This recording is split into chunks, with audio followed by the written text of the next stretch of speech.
Hi friend. Today I'm going to be showing your moms and dads what I've been up to. This video is for my students that are working on some specific speech sounds. So you're finding this because it's linked in my teacher web. And I have provided some PDF copies of very brief outlines of what you could be doing to work on your child's speech sound.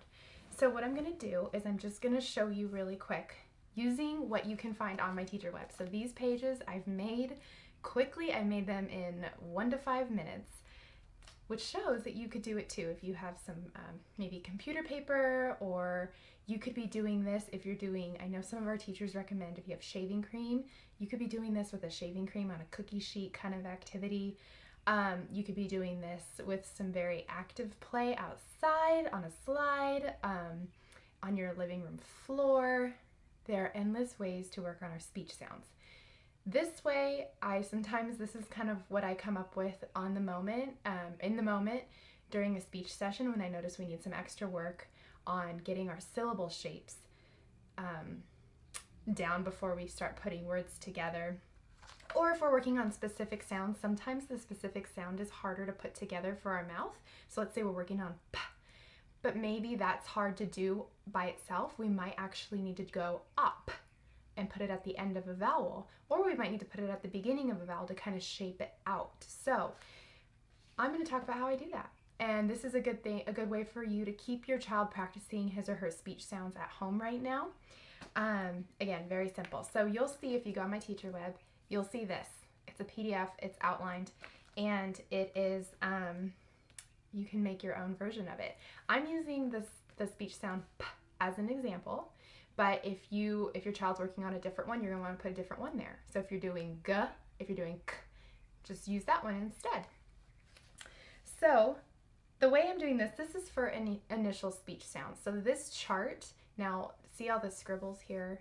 You're gonna wanna ignore that for now. But this chart is showing you how to put it at the beginning and kind of move to the vowel. So if we're doing pa, that just is a very good tactile cue in doing that. If we're doing po, if we're doing pee, if we're doing poo, things like that. So I've put some different little images here.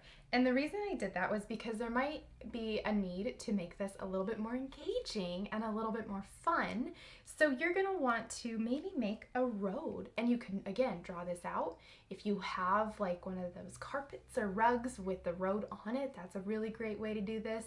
If you wanna go outside and maybe put some chalk on the concrete, you could do that and get a toy car, and you could take your toy car across your page and go, pa.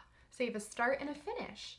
I also made a little river here. Maybe you want to do this if you have a pool or in the bathtub or something like that. You could be doing that, or again, draw a river. Maybe if you have a little toy fish, swim it across.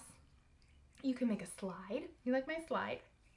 I have some art skills, but you could be going down the slide. This one's fun with p-e, like wee, right? So that's a way to do that. And then I've obviously got some other vowel sounds down here that I thought up. In speech, we do our a, we do our I, we do our e, we do our eh, we do our ah, we do our we do our a, we do our o, making sure I don't repeat. We do our I, we do our oo. So those are always good ones. I would recommend not doing more than 5 in a day and getting that practice in so you're not overloading it. Maybe doing 5 one day, 5 another day, or practice all of them both days, however challenging you feel you need to make it, right? So that's one of those options. That's with the beginning sound. You can also do the same thing just in reverse. So we'll start with the vowel and go into the ending sound. So again, if that sound is p, we'll go op, op, eep, right? Easy enough? And then another way to make this a little bit more challenging is to put multiple sounds together. So we have a consonant, vowel, consonant pattern here, and you'll see my street again because I'll take my car and I'll go pat, or sorry, pot. Miss M is still learning her vowels. If cars aren't the jam, let's do a dinosaur or another toy. We can make this dinosaur either go really fast, maybe he's running across, or maybe he's going slow. Maybe we're going pot, right? Just an idea. Just, you know, taking what your child loves and making it fun. But again, this is so, I mean, so simple to do. Just get some paper and pen or pencil or a colorful marker. Something sometimes we'll do is I'll let the student trace, or the child trace their sounds, so that way, you know, you're getting a little bit of work tracing in there too. And then they have some buy-in because it's their activity and they're working on their sounds. So there's our speech sound kind of how-to when you're using these sheets or kind of making up activities like this.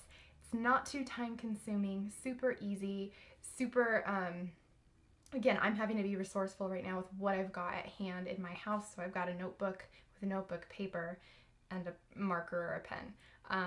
That's it. So it just takes, I would recommend maybe working on that for at least 10 minutes, just so that way we're really working on those sounds and remembering what they feel like when your mouth makes them. Okay, well, thank you for watching, and again, always email me if you have any questions, any concerns, need any extra guidance, or if you have anything to celebrate. I want to hear about it. All right, bye, friend.